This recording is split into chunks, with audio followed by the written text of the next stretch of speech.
Hello, everybody. Welcome to episode 8 of the World of Brickfilms podcast. I'm your host, William of AW Studios. Joins me today is my good friend and co-host, Sean Willis of City Penta. Hello. And as a special guest is the winner of BRAWL 2018, Ben Young of Sonjira. How are you doing? I think I'm doing pretty good. Post-BRAWL, it was a decent surprise to come out like that. So I'd say I'm feeling good, got some water in me, feeling hydrated and stuff, I'd say doing swell. How is it? How's life without a body?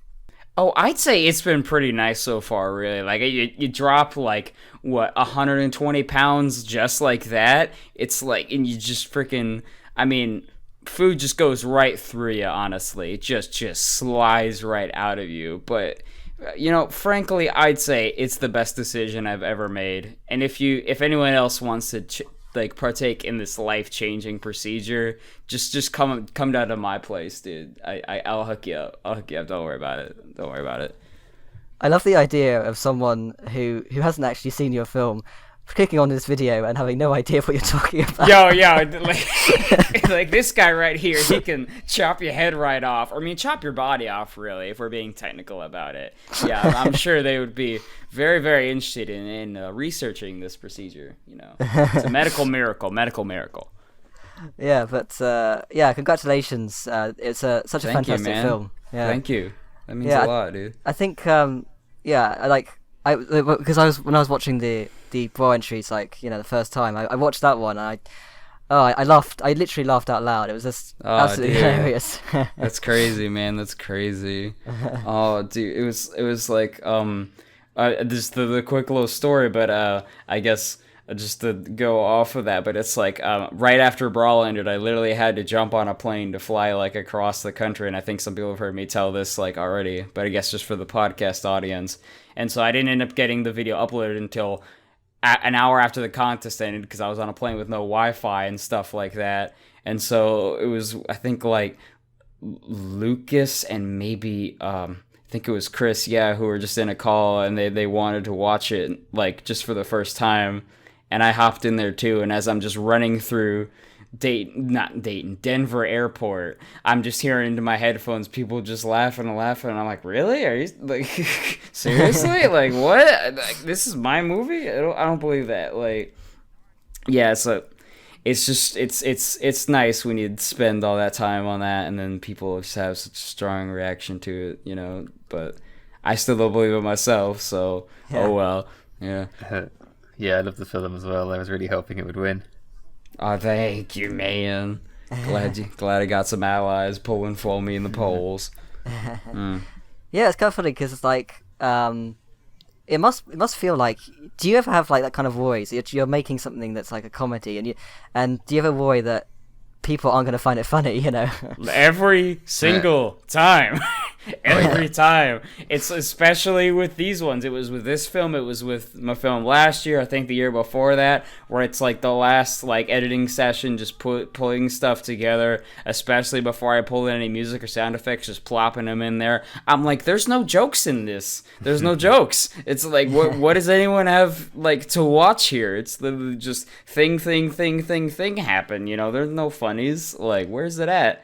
So yeah, it's excruciating kind of to do comedy in brick filming, because you have to spend so much time with the material. You have to time it all to the animation, and then you have to edit it all later. And then by the time you're watching it back, when you have it all edited together, you think this isn't funny at all. You've seen it 100 times. Yeah, you've seen it more times than even your most rabid possible viewers could have possibly watched it. At which point they would probably just know all the jokes anyway, so they probably wouldn't be laughing anymore either. So it's it's very skewed, in a perspective to have, but it's basically unavoidable.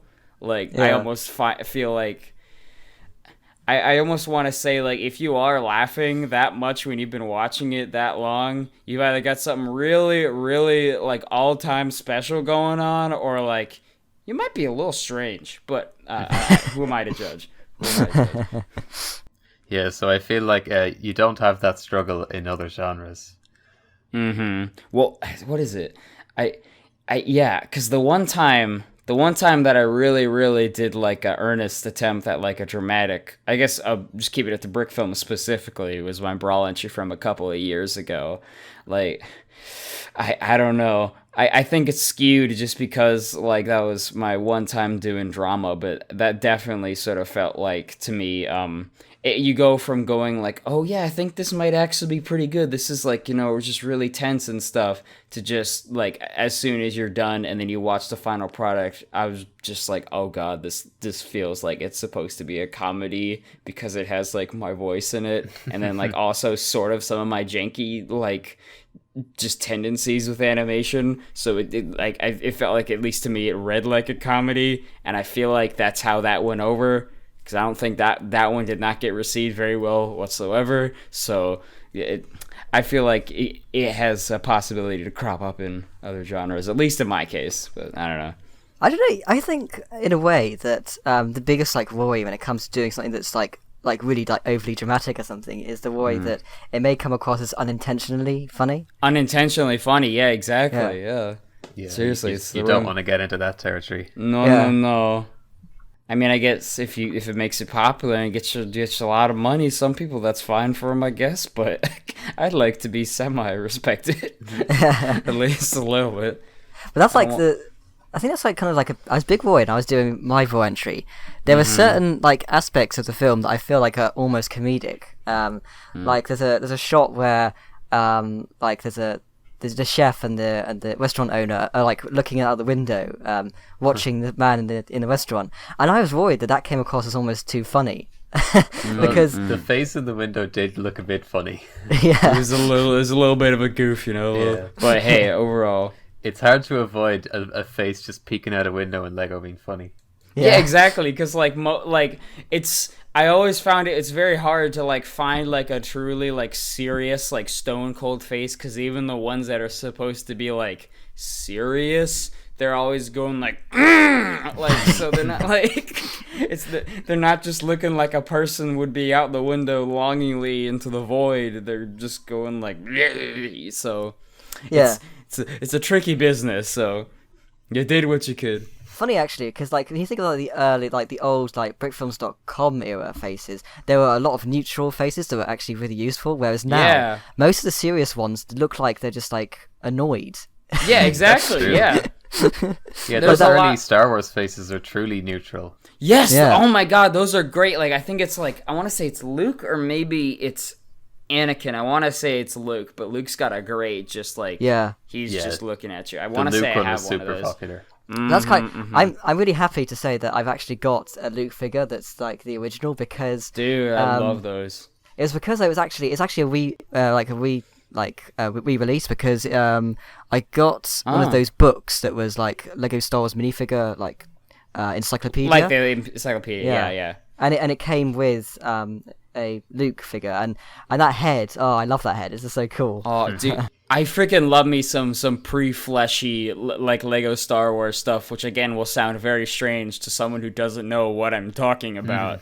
but like especially also, I just have a soft spot for a lot of like the Brickfilms like that use sort of that kind of aesthetic, specifically the Great Disturbance. But like I like it's just got it's got that Lego sort of playful yet also like sort of self-serious enough that I feel like for some reason to me just gets lost with a lot of like the modern ones. Like I don't know why, there's a different sort of just feeling to it in its raw bones that I don't feel anymore. Yeah. I mean, there's a lot of like that's kind of funny for me actually, because I have a lot of my older brother's Lego, and they grew up in the 80s and 90s. So I've got a lot of the like pirate heads, which I absolutely love. Like I used in my film again. Oh, the pirate heads. Oh yes, I got some of those too. At like a secondhand, like it was like a dedicated freaking like not actual Lego store, but like a third-party Lego store where they were just selling like all eras of Lego. I don't know why I've never gone back to it, but I found like they were selling like old classic minifigures. I got that whole freaking set of the pirates from the OG line. I was like, yes, these are so good. That sounds like an amazing store. It was a very like crazy looking store. Like they was filled with just all of like the classic Lego stuff. I think they even had the OG like castle sets and stuff. I almost want to say they might have shut down, but it was fun while it lasted. So yeah, I think it's quite funny how, like with Lego, how because the pirates, they were the first sort of theme that had like heads that weren't just like smiley faces, weren't they? Yeah. They had like beards and stuff, and like I think they were a little beat up. You know, had the eye patches or whatever. Because before that, I think it was just across the board the same, like the same. Did they have any eye patches in the first wave? Because I think they mostly didn't. Maybe just the captain. I want to did. say that the captain, I'm pretty sure did. I mean, the other ones maybe not, but at least the captain, he had an eye patch, and then also like beard grubules and stuff. So, but one of the things I find really funny is that how they went from this really basic design to some of the most like detailed like heads, like those like bearded like pirates are actually really detailed. And oh yeah, totally. they don't look out of place today in Brickfilms, you know, like. No, they don't. Yeah, I used that main pirate captain guy in my Christmas film a couple of years ago, and like the minifig itself was like pretty stiff, although I probably could have sanded the joints a bit, but like they still like look pretty consistent, if not like with a slight bit of a classic tinge to them. But even then, I think that still like adds to the characters. I don't think it's distracting or anything at all, which is what I like about just most of the main figs in general, is that there's a relative consistency. So old ones don't really look out of place with new ones and stuff. Yeah, you know? yeah. Although some newer ones would look a bit weird alongside older ones. Some of them go a bit too detailed, I think. This is true. There's a lot of high detail stuff. Although I'm not always the hugest fan of those, like the super hyper detailed ones. I think in general I just don't get them. Because I think really they only, I feel like, go super all out with the detail with like the license set stuff, you know? Like, and I don't really get much of those anyway.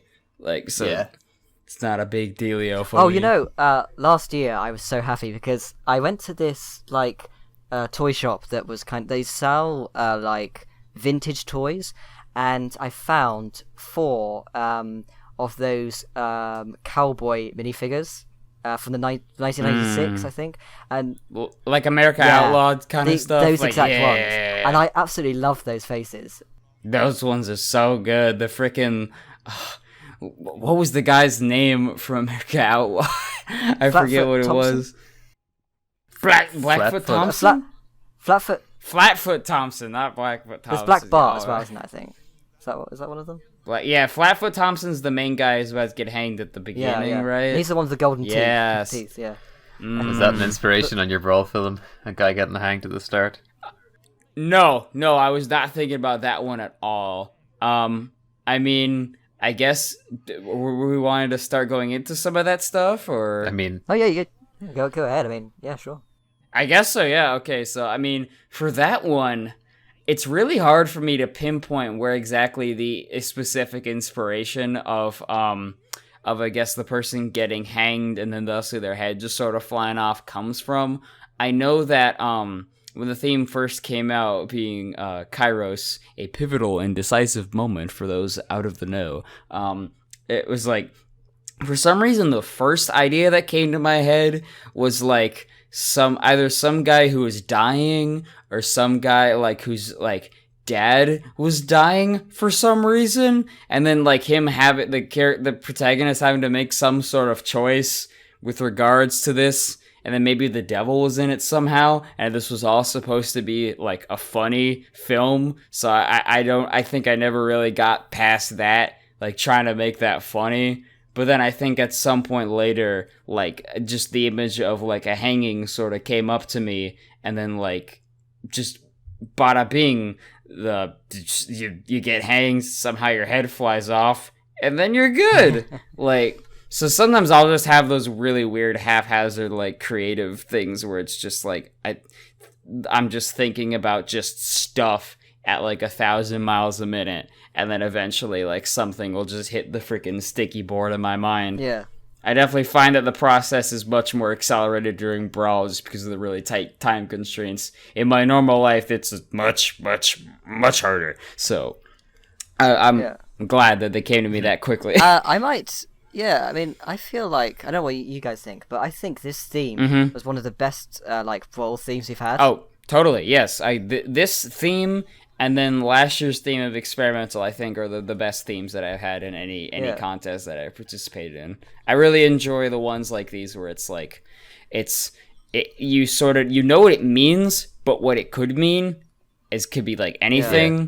Like there are some themes I've seen where it's very, very clear where it wants you to go. There's a one direction that it wants you to go towards, and like you almost feel like you have to just because that's like what. Yeah, I feel like all themes ought to be just one word, because the ones that have multiple words, just one word, really informing the actual plot of the film, and all the films are the same. Mm-hmm. That's the thing. I feel like I was thinking about like, because in general I feel like the films that are more subtle with the theme and don't like blatantly hit you in the head with this is what this theme is, are the ones that win.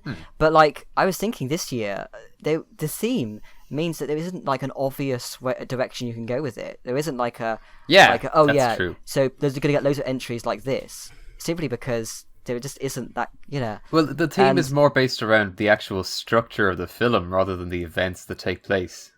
So it means you can't guess what's going to be the thing that keeps coming up in every entry. Yeah.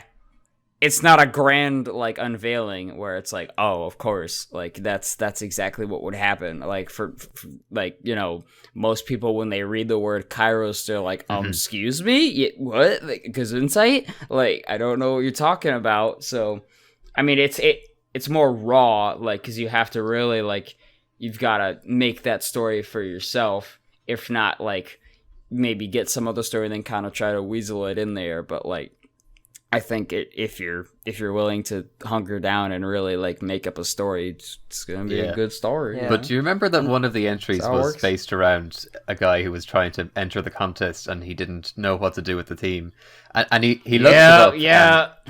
And one of the things he finds is like in a religious context, Kairos means the moment when God intervenes. I thought that was he basically missed a great opportunity there. If he'd actually made a film using the theme in that way, he would have had something original on his hands.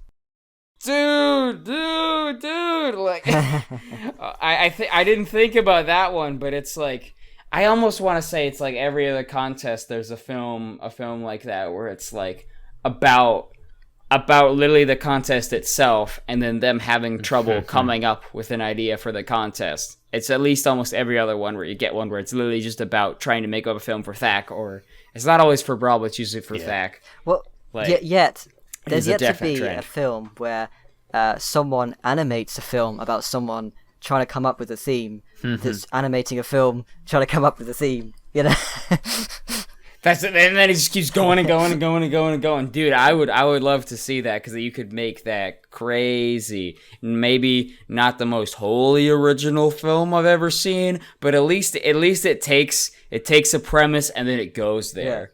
Yeah. That's what I give points to. It's like, even if it's not like, if it doesn't like hit all the right points, but if someone's film just like freaking runs and like just tries to go as far as it can, like you'll get points in my book. Some people just hold it all in.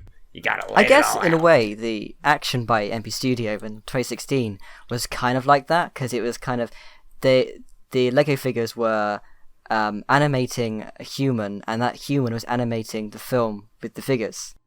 Yeah, I think I was that was BRAWL, and you voice acted in that one, I think. Yeah, that's right. Yeah. What was that? Yeah, because that was on, I think... I was trying to remember which one. You know what I love about that film, though? Yeah, like... you can sort of tell that it's written by a non-native English speaker, but then the voices are done by native English speakers. So it's a little bit weird in that they're speaking like native English speakers, but the way the words they're saying just don't come across right. It doesn't come out. Yeah. I remember doing that one. Yeah, because there's a line between how much you want to, because you almost want to take the script and then just sort of rearrange things to like make them sound like correct, like turn it into like a good flowing sentence, but you also don't want to step on someone else's toes, like in what they've written, because like it could also, like, depending on how, like, that is used, like, you know, a sentence like that just isn't, like, quite there, that can also sort of add to a certain type of atmosphere or something. Yeah, I know what you mean. Well, that's kind of, it's hard to know. It's kind of funny because my goal is to kind of translate every single film I have that's with dialogue into French, because 3 of my films now I've added French subtitles, but I've relied on Google Translate, and sometimes and that might go with you. Sometimes I kind of wonder like how certain phrases are kind of and sayings are translated, because I remember someone from the bric-a-brac community told me they didn't understand what fingers in pies meant. Like, do you know the saying of, like, fingers in many pies? Yeah, and it made no sense, like in French when it was translated. Yeah. Some of that stuff just does not translate. It's, like, very specific to English or to French or to Japanese. The problem with an automatic translation is it can only be based on the words themselves raw. Yeah, rather than the actual meaning, because sometimes you can even have, like, the same meaning parlayed by different words, but it's just an algorithm, so it's not going to be like, yes, this means this, except it doesn't, like, literally, but, like, in the meaning, it do. Yeah. So, well, that's the thing. It's like, that. what I find, like Google Translate and stuff, is that some languages, and I think it's probably the case in French, it don't have as many words for things as we do. So you'll get cases of, you might have a minor insult, you translate into French, and that could mean a very major insult. I've come across that in the past. Like, I sort of translate a sort of like I say a minor British, like, English insult. I then translate it back into English again, and I'm quite oh, right, okay. Uh-oh. It's a little far. Yeah, but that is kind of interesting. So I guess I might as well ask, when did you start? When did you start brick filming? I started brick filming, I want to say it was like May, June, so, like, summer of 2011. Yes, it was. I'd been, like, working, I guess, to start up brick filming for, I'd say, about a year before that, because it was, like, I first got interested in it maybe several years before that, when I discovered, like, Brickfilms and the, brickfilms.com, and, like, just a myriad of different brick filmers and stuff like that. And I was always like, oh yeah, I'll just start up. I've got a lot of Lego. But then I realized, oh wait, I actually don't have that much Lego, like, at all. Like, most of the Lego I'd left over was from, like, the giant Millennium Falcon set I'd gotten a long time ago, and, like, a giant, like, Jabba sand crawler, so I couldn't really build much with that. So slowly accumulated some more Lego, got a webcam and stuff. And then that Spirit of Adventure summer contest came out. So I was like, oh yeah, hey, I'll make up a thing, and I'll do a film for this. And so then I finally hunkered down and shot my first film, The Outposters Episode 1, The Invader Cometh, or something like that, about 2 nights on an outpost. I don't think you mean Spirit of Adventure. Would that have been Tales of Yore? Spirit of... No, Tales of Yore! Yeah, you're right. Oh my god, I forgot. not Spirit of Adventure. I thought... Yeah, Tales... I thought some sort of, like, time travel story was going on there, then. Oh, no, it was not. I animated it over the course of a single day, the minute-long film.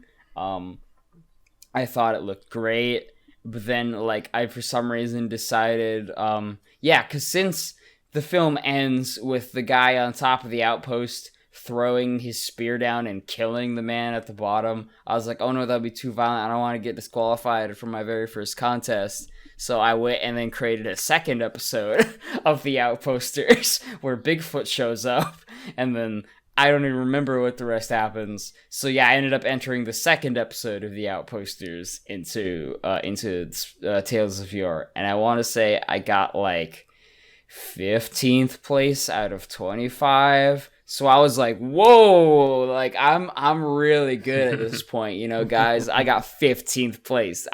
Man, they must think I am the bomb. So yeah, that's how I started up. And then after that, I just sort of started doing things where it's like I'd come up with a random concept, record it, animate it, I think edit it, usually upload it the same day. Going on after that. I'm not sure how much detail you want me to go into the start. Do you remember what Brickfilms you were watching the most at the start? At the start, let's see. Okay, the first one that I really got attached to is this one random guy called Robin Jake. I don't know if you've heard of him. He was I did not make a huge splash at all, but he made these like Lego SpongeBob animations, and I always liked because he did this weird thing where like he would this was the first time I saw where someone would like stretch the mouths, so do the mouth animation. So I was like, whoa, this is high quality. So like that really latched on to me like that. After that, I think I discovered Keshin8. He was always a huge inspiration. Like Days of Our Pizza, I still is one of my favorites. That one is legendary. Doug Vandegrift, I watched like America Outlawed one random time. I freaking love that one. That's my favorite brick film of all time. That. Oh, dude, yeah. Sometimes I've still got the Bricks in Motion Blu-ray from the collection sort of thing, and sometimes I'll just pop that in and watch it every once in a while. Same. Nathan Wells, I also like popped into. Beast, I was super down with, like and then also Mind Game and Spastic Chihuahua as well. Like both of them just had like just such great stuff, and like I would watch the crap out of all of them. I want to say there was one more that was really important to me, but I forget. I feel like I'm forgetting who it was. I'd imagine Just Kidding was surely an influence on your animation. Yes, yeah. Although I discovered him after I started brick filming. Like I think the first time I watched any of his films was I think it was his BRAWL entry on the plane. Yes, yeah, that was the first one of his that I watched.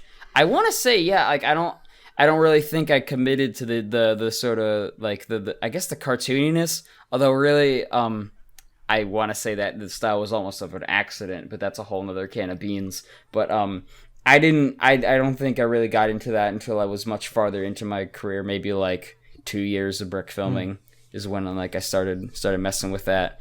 But I want to say that is the highlights of who I was watching at that point. And then just a lot of also like random brick films that I'd find on just the homepage of brickfilms.com, not like the like going onto like the actual forums or anything like that. No. So it's funny because you mentioned like Keshin and Days of Our Pizza. I think definitely I can see a lot of inspiration in your films from that actually. Days of Our Pizza. I think it's definitely kind of like a similar sort of comedic style, and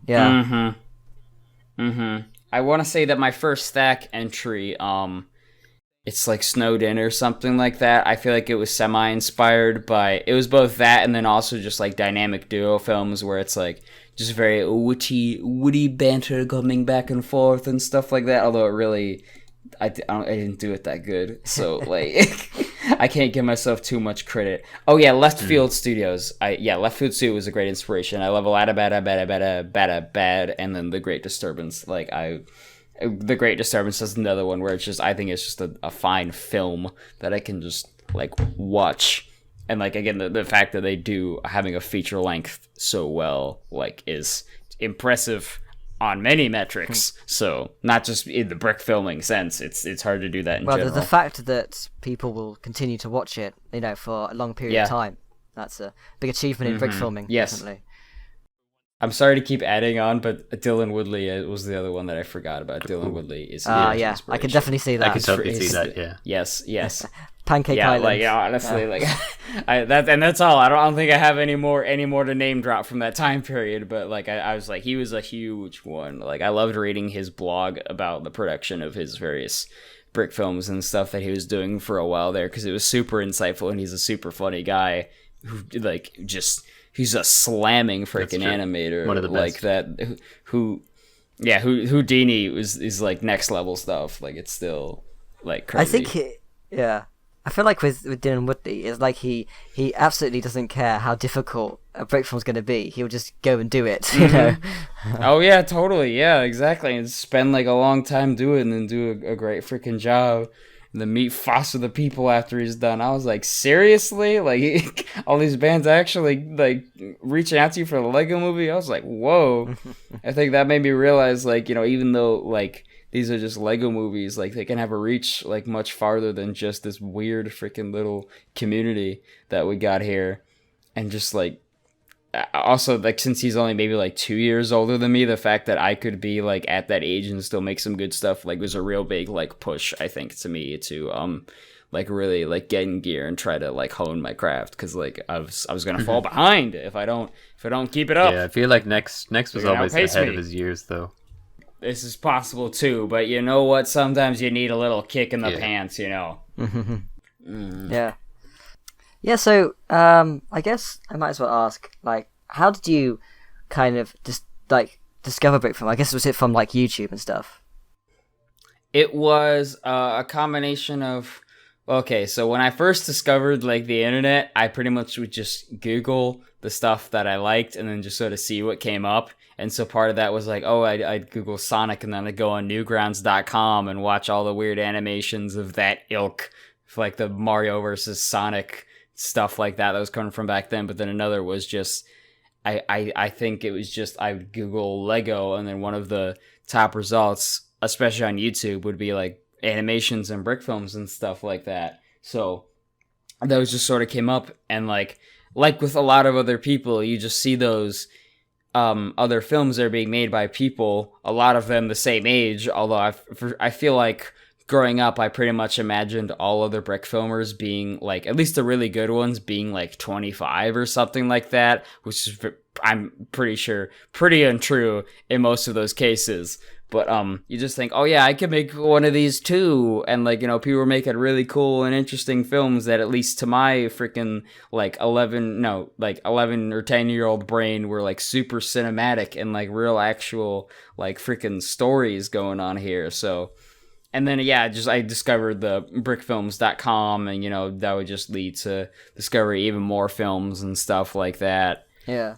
Like, just accumulating knowledge. And then as I was getting more into just film in general, like, as just a thing that I wanted to do, I think at first I wanted to be, like, a game programmer, but I realized that I'm not, like... I don't have the mind to sit down and code for a day. I want to sit down and make a movie for a day. Yeah. So I think that just ends up being the thing that is the most accessible way to jump into, like, filmmaking, disregarding just the general charm of Lego itself as, like, an animation medium, you know? Yeah. So. It was kind of funny, like, what I find, like, because I discovered brick filming, like, before... Yeah, like, I was actually already doing, like, some sort of basic stop-motion stuff before I even knew Brickfilm properly. And then I watched Doug Vandergrift's Pirates, because I liked pirate things back then.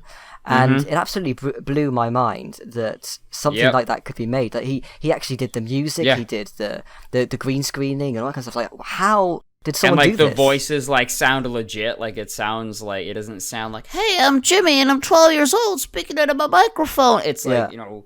like real actual like movie voices or whatever. Because until then, I thought all brick films were these like Indiana Jones inspired brick films with like 12-year-olds. Yeah. It's like on someone's table and you can see their weird freaking like peach colored wall behind them and stuff like that.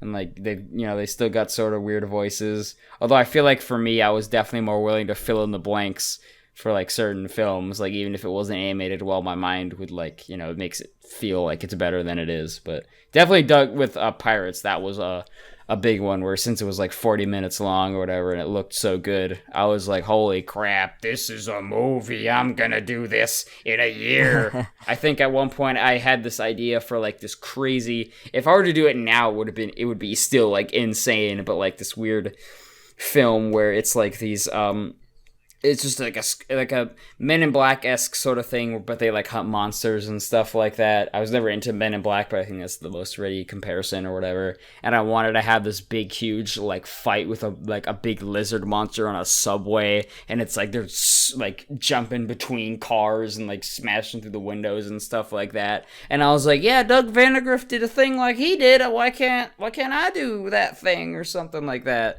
So you really like you think that you can do a lot more than you can, but I mean, hey, like, at least you're thinking into the future. Do you think you ever might get around to making a long-term project in brick filming? Because I've noticed that you mostly only ever make films for Brawl and Thack. That just sort of ends up being, because I feel like my general, like, the way my creative process goes is that unless I've got, boom, like a really hard and fast deadline, a lot of times I end up just sort of like sitting on my hands, like mulling over an idea. And also just because I hate screenwriting. I hate it with a passion. Yeah. Like, I despise it. Even though, like, I really like coming up with my own stories and ideas, for me, sitting down in front of the Word document is just so freaking nerve-wracking. And then especially if I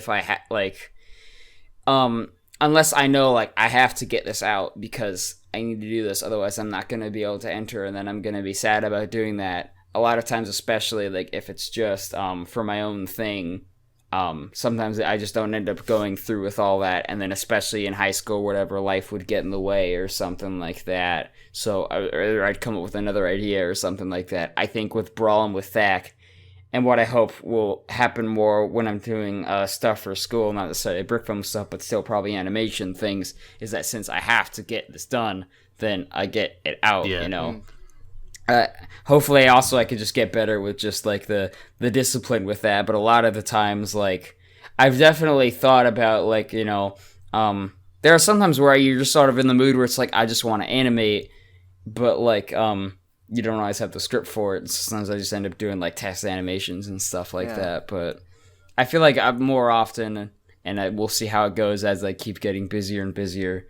Like, I definitely would like to make a long-term project like that, because I think the longest that I spent on a brick film was like 2 months for Bird Face Origins, and that was like 13 minutes long or something like that, which I still have problems with that movie, but I would definitely want to do some long-term stuff. I definitely want to get the script right, which, of course, when you make a longer film, it's even harder to get that right. So, a lot of stuff to juggle. Yeah, but it wouldn't necessarily have to be a longer film, though, yeah, I guess a long-term project in general, yeah. Mm-hmm. You could spend a long time on a 5-minute film, but just make it super polished. Mm-hmm. That would end up taking a long time, too. Yeah, definitely. But, like, I definitely feel like my least favorite aspect of filmmaking is the screenwriting, definitely. Because I feel like that's why one of the major reasons why I love visual storytelling, because you don't have to go too much into, what they have to say and all that kind of stuff. And yeah, and I just like not having to worry about that. Like, I just type in some, sort of roughly written script where no one's actually going to see it. It's just like some notes, really. He does this, he does that. I just that's why I do a lot of visual storytelling stuff now, like silent films, dialogue, because I just hate having to write dialogue. Yeah, I always hate whenever I have to get a voice actor for a scene in the film. I'm thinking, that means I have to actually script out this scene. Stupid. It can't just all be in my head. Jesus, but again, I guess there are some voice actors like Zach Macias who can make the stupidest lines sound awesome. Dude, freaking, like, when he sent his lines in for Headloose, I was like, holy crap. Now I can't, like, not make it. I can't decide halfway through the week, actually, I'm not going to do this film anymore. Like, I have to make this. Yeah, because I sent him, like, a script, because he's going to play a character in my film, and there was one line that I thought was so cheesy. I thought, no, don't even bother doing that. And he did it. Don't do that. He did it, and it was like, wow, he is awesome. Yeah, dude, he's freaking great. Yeah.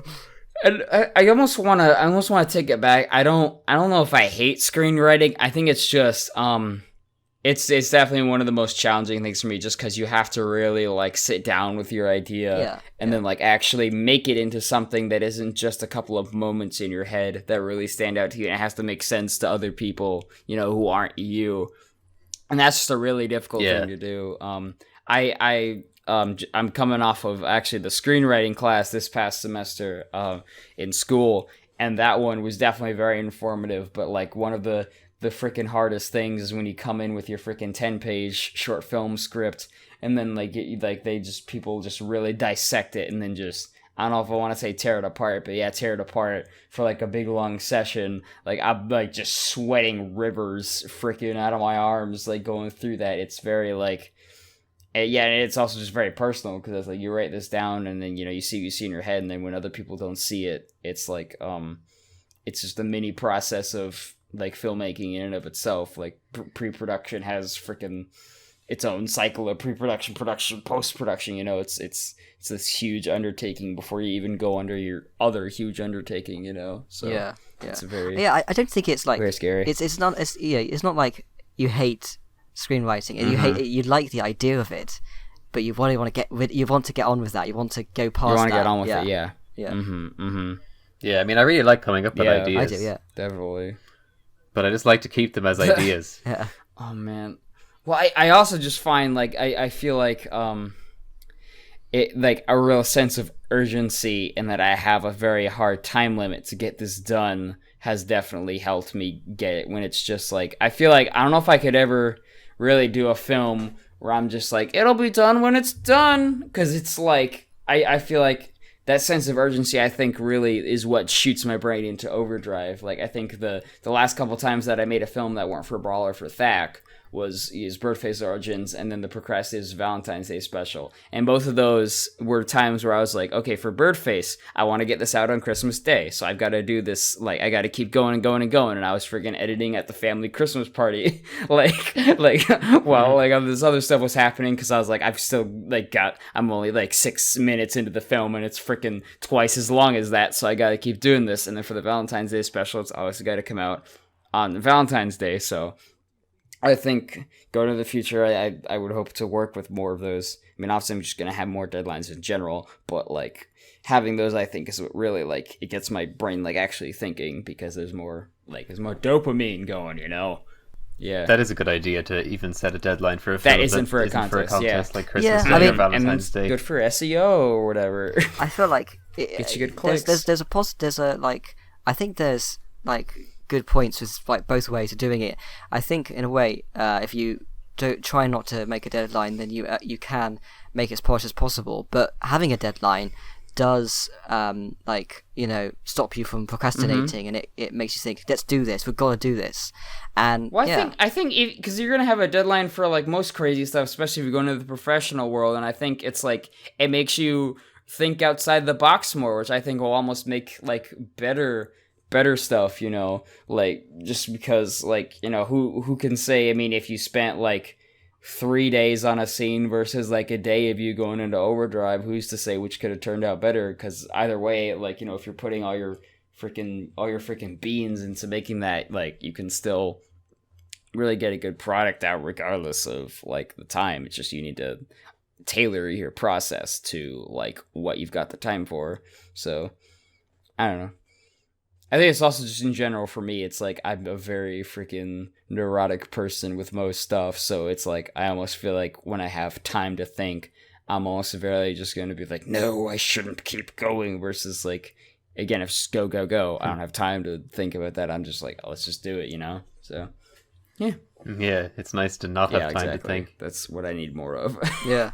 Well, I always think if you've got just one thing to do, you kind of don't get it done. But if you've got loads of things to do, then you do. Mm-hmm. So yeah. Mm-hmm. So if you feel like I want to get this done soon, get it. You do get it done.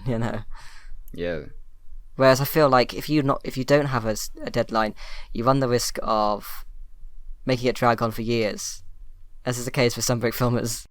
Oh jeez. Yeah. Yep. I've been there. Benny. This is true. Actually, is there anything that you'd like to ask, Penta, before we head over to the showcase? Are we going already? Yeah, I feel like we've been talking for quite a while, actually. Really? I wasn't sure if you'd gotten into you want any other questions about my come up or the production of Headloose, or if we're gonna get that later or something. I suppose we'll be getting into it if we're talking about all the top 10 films. Yeah. Although, yeah.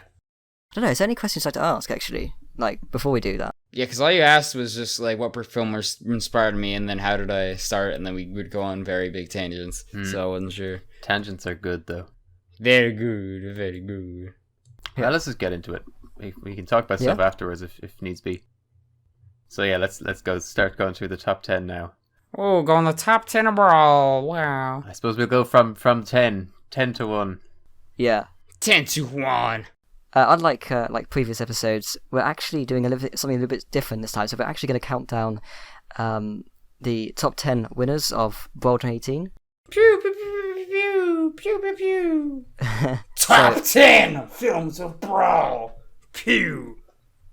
Okay, so I'll start off with Blitz, which came 10th place, and it's by PJ Lego Motion. Yeah. And also a couple other guys, don't forget. James Cawood, Lewis Townley, and John McErlean. Yeah. So I like this one. It's kind of stylish film. It's kind of like I guess a Mad Max inspired kind of sort of steampunk kind of film. Yeah. Kind of I like the kind of let's say I like the kind of action. I like how it's framed. Like I like the sort of framing of the film, and it's kind of it's very stylistic. Yeah.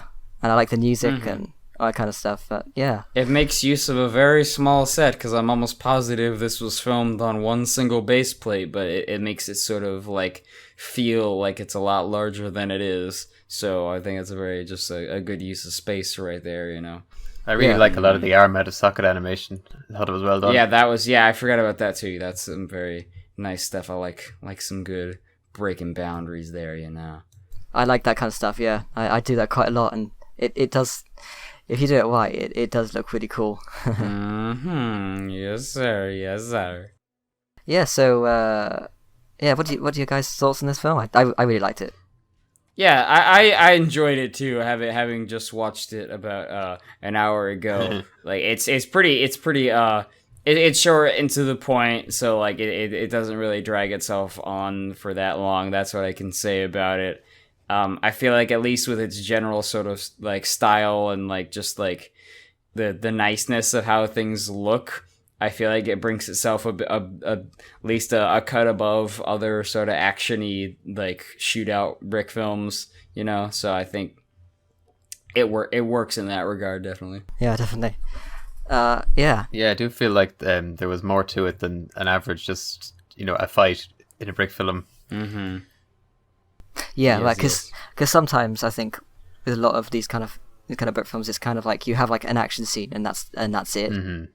Yeah. Mm-hmm. There was more intention. There's like more care taken into just like at least a beginning and a middle and end, and then some pretty good animation in it as well. So at least I just started playing it for some reason. Yeah, so it at least gives you more for your eye to look at while it's watching the movie. So 9th place was Captain D1 in Infraction at the Intersection by Real Force.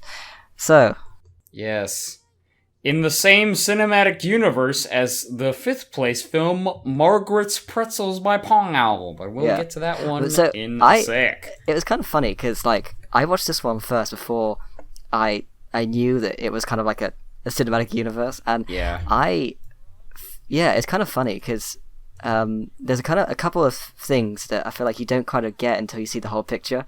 And then it's like you see the end, and then once you do see that, okay, I'll go into more later on. But like, it's like, oh wow, this is actually really clever, you know. But it's kind of funny. This is kind of like I think it's a prequel to like his previous films because it's like how they started out, isn't it? Is that right? Yeah, that's right. Yeah. It's Captain Duram again. Yeah, it's nice that he does these for BRAWL often. I like that to do a series, regularly for the same contest. Yeah, sort of like Abduction that Nick Duran did back in the day. And Benny and Lee, of course. I suppose by now Benny and Lee is kind of associated with BRAWL, yeah. Yeah. It's about there. I kind of like the idea of having that kind of having a series. It's just like once a year, and it's always for like a contest. Mm-hmm. Yeah. I feel like it's the type of thing that I wouldn't mind doing myself, actually. Yeah. Oh, yeah. I like the idea as well, yeah. But you have to remember that a series will always do slightly worse in judging. Oh, yeah, because it's not that, And, trying to sort of finagle it to sort of conform to the theme or whatever, you know? But like when you're making a film in a series, you don't have to set things up because they've already been set up in the past installments. So when it's being judged on its own merits, it doesn't work as well. Although it worked out for Nick Duran, so who am I to say? That is true. But yeah, it's kind of funny. I was watching all of the BRAWL 2014 entries the other day, and I think was that his first D1 film? I think it was. And the amount that WeoForce progressed from 2014 to 2015 is incredible. Like the animation, like you see, like I think it's like he did his second like D1 film in 2015, and it's like there's no comparing like the animation and how it's done. Yeah, it's mad how much he managed to progress in becoming one of the like most like renowned like people on the Brickfilm of BIM of the time. So yeah, it's he really climbed up the ladder quickly. When I watched this one first, I looked at the comments and they all just said, "Nice crossover with Pong Owl," so it really ruined that surprise. Yeah, exactly. Literally, that's all it is. Like, I found out like almost immediately like that it was, so I definitely couldn't go in with the perspective of being surprised at all. Yeah, but it's funny. I do this thing where like because over here in Britain and in the same case in Ireland, it's quite late by the time the contest is finished. It's like midnight. Yeah. So I release mine, and I kind of just watch the first ones that are like released, and that's it. So one of the first ones I watched was WeoForce's entry, and I didn't look at the comment section or anything. I just watched the video. So luckily it wasn't spoiled for me. It was a surprise. I did see Pong Owls, so yeah. Nice. Yeah, I waited for the entire playlist before I watched any of them. Yeah.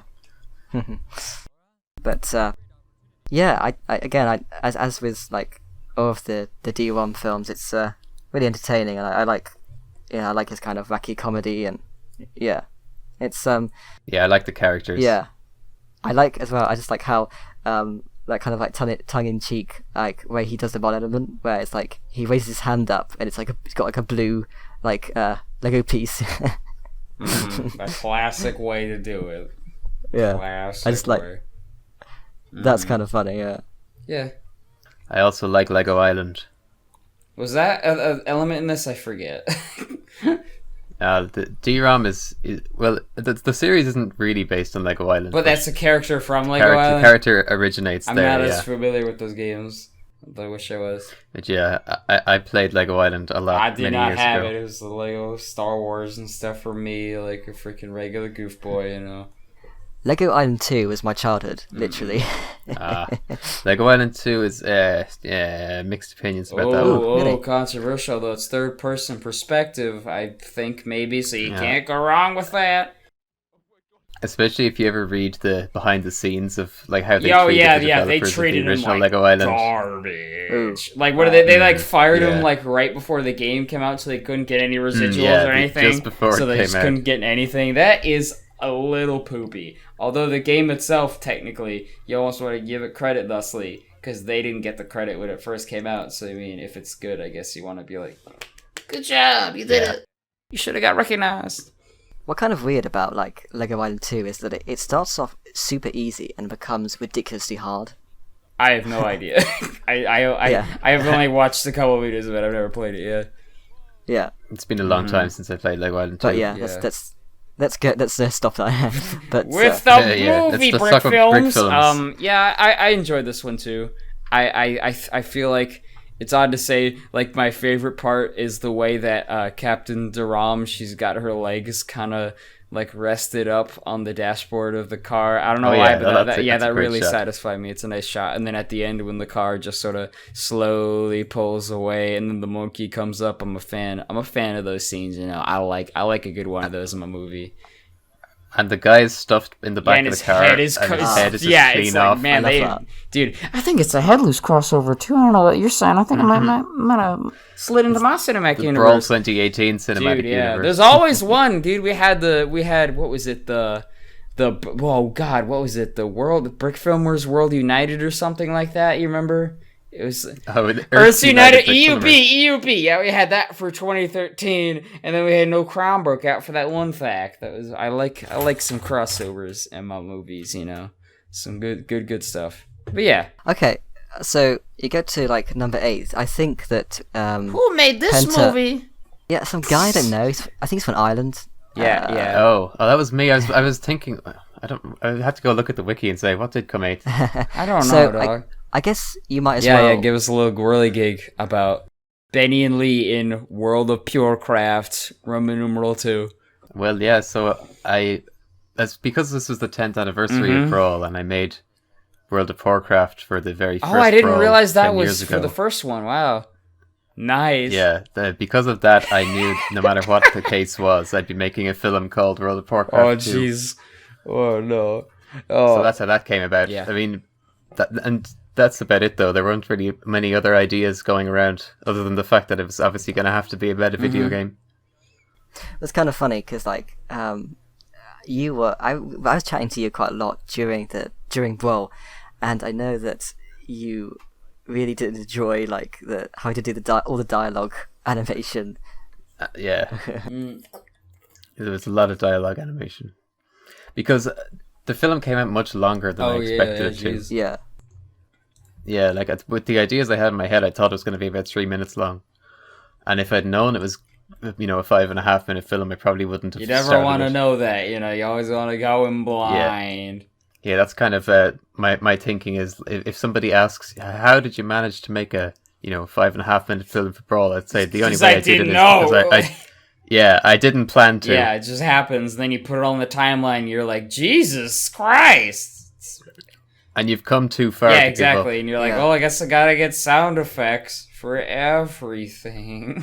I think it got to that point where like I think it was like 2:30 in the morning, and it was the final day of the BRAWL, and I think both Penta and me had the same like kind of attitude of kill me now. Oh god, yeah, me yeah, too. Because I finished animating. The contest ends at 7 p.m. on Saturday for me, and it was like 10 p.m. Friday the day before, and of course I'm on a time crunch because I have to leave at 2 to go to the plane. So it's like, okay, I'm gonna just knock out the rest of the editing, and I was like, yeah, I'll get this done at like 4 a.m. or something. That'll be nice. But like, especially as you start getting more particular and you actually want to give yourself a good soundscape going on, it takes so much longer than it ever does before. So I ended up getting done at like 9 a.m. or something like that. So it's freaking 12 straight hours or whatever of going into the editing. It was, oh god, it was so bad. And then I got to the credits and I was like, well, I guess I gotta give a tint to everything. So at that point, I was super lucky because I had an original soundtrack for this one, which meant that I was required to edit everything I did each day so that I could send it off every day. Okay, so that to keep the music going along. I at least assembled super helpful. I assembled like half of the film like in the middle of the week, so putting in the timeline, and then like added music to the couple scenes that had music, so at least that gave me a head start too. But oh good lord, I needed every second of what I did that week because it all just lined up perfectly for me falling asleep for 2 hours and then going on a plane. So But yeah, so apart from how I actually made the film, what do you have to say? I suppose. Oh, it's probably I'd say maybe my third favorite Benny and Lee film, and I think that's saying quite a lot because I love all of them pretty much, and even your earliest ones, and yeah, I love all the kind of the digs at like the gaming world, and like I imagine there is kind of a lot of influence from what is it, the AE, is it AE? EA games. Yeah. I was kind of trying to figure out if there would be a good way to make a game company name that was like making fun of EA, or a splash at the start of the game where it's sort of like ripping off EA Sports, except instead of saying it's in the game, it would say it's not in the game unless you pay, something along those lines. Down it, boy. Yeah. Yeah, but I didn't really have a good parody name, so I didn't make it. Damn. But like I like how you've got all these kind of the transactions where you got to pay to lose money. Yeah, I really liked your sort of interpretation of it, because like seeing that you were doing sort of like at least I assumed a video game related thing, because I actually hadn't seen the OG World of Poorcraft before this one. I wasn't sure where you're going with it, and especially with video game parodies in general, those can sometimes go south. So I was hoping that it was like you were gonna pull out some good stuff, and you freaking did, because like it was honestly like a really hilarious framing device that I hadn't really seen before, of this game where your goal is to lose money as quickly as possible, and thus you must pay money to lose money, and then like that was freaking hilarious. And then just a lot of the other freaking just gags you had in there, like when that little nerd guy comes in through the window and he's just freaking like someone just wiggling around this little dude like that. And the finger comes up and you can see it. Like I love that stuff. Yeah, that was great. I was actually I was considering masking out the finger, but then I kind of thought to myself, "Who am I trying to fool here?" Dude, like man, it's the best because of that. And then just this murder that I like it better that way. Like all these little like weird tangents, like I think just add up to just being super great and funny. And then again, you got that stain on the wall, dude. Never clean it. Never clean it. Never. It never will be. Dude, guaranteed. I hope it stinks to high hell, dog, because that only adds to the ambiance. I think it did a bit, maybe 8 years ago. And now it's just molded over. It's crusted the stink away. I like the comments you get of people saying, "Clean that wall. Please clean the wall." I love that. I love that so much. Was that I forget? Was that stain on the wall for the OG Benny Lee's before you had your comeback one? Oh yeah, it was 09. Was it 09? I feel like I think I hadn't watched the other ones, because I don't think I discovered your stuff until you came back. Because I hadn't been around when you were around before. And so when I first saw that stain on the wall, I like lost my mind. I remember I was like, "What is that?" Like I'd never seen something so disgusting in a brick film before. But it's so like it brings a special like something to it, because everybody always tries to like clean like their bricks and stuff, you know. And, like, this sounds odd saying it, but I think the fact that you don't, I think it adds to those characters themselves. Because their house is just so dirty, like an actual house. There's just dust and shit all over it and stuff like that. Like, it's... Yeah. Well, it does make you believe that there could be literally a dead body there and no one noticed. Yeah.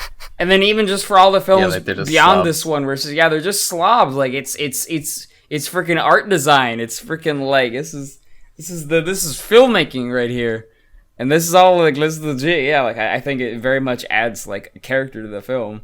Like, great job on not cleaning. The white bricks are all just piss yellow. Yeah, exactly, at they're this just piss yellow. Like, they've been here for so long that their walls are just crusty and piss, and then, like, they just don't care. Like, I love it.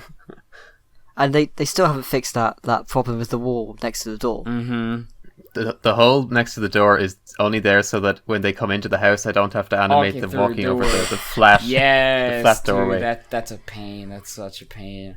And I feel like I almost end up with... I feel like in almost every film I've done, there ends up just being where the character has to go through a threshold. I want to say every single film that I've made since maybe like 2014 has somehow had a door shot. And sometimes I just have them fly through the door and then just have them crash onto the floor, because that's easier than having them walk like normal. I love just having them fly through the door, My freaking Valentine's Day one, that's one of my favorite things, where he just crashes through this convenience store door and he just writes in pain on the ground. That's one of my favorite things I've animated. That's an amazing shot with the glass. Thank you. It was fun to do. But yes, yeah, dude, this was like a very, like, such a solid entry, and like, this is like, you know, there's a lot of dynamic duo movies around there, but you make the best ones for my money, because there are like some ones from back in the day where it's like they hold up because they have some things, but like you make some like very legitimately funny stuff, and it, like, you know, it's not just for the sake of dynamic duo because that's the thing to do or whatever. We're long past the point where anybody just like watches those in general, and so you just shows that you make genuinely entertaining stuff, and like you make the story because it works in that sort of environment. you're not just shoehorning it or doing it just because or whatever, you know. The most important thing that I had in mind when I was going into this film was that it wasn't just going to be a retread of the original, or just like, oh look, it's the same event that happened 10 years ago, but it's again. Well, hey. Yeah, because that'd be so easy to do, because it just writes itself. Yeah, it would especially be. for like a theme that's hard like this. Like, I really wanted this one to stand on its own. It's not really a sequel, it just has the same name. I mean, I hadn't watched the first one before watching this one. It stood on its own completely. That's what I wasn't sure about watching it, as if it would be like its own thing, and it totally is, dog. It totally is. Yeah. That's good to know it came across that way, because that was 100% exactly, the focus. Yeah. I did not need to know anything. I had to recap, because I watched the first one after I watched this one again, and yeah, I feel like you can get like everything across from watching the second one. It's like, yeah, it works on its own, I think. But like, there's one inconsistency, and I think you pointed this out in the chat, where like you in the original, isn't it Lego World of Poorcraft? It's a Lego game, yeah, for some unknown reason. Wait, in the original, he calls the game Lego World of Poorcraft.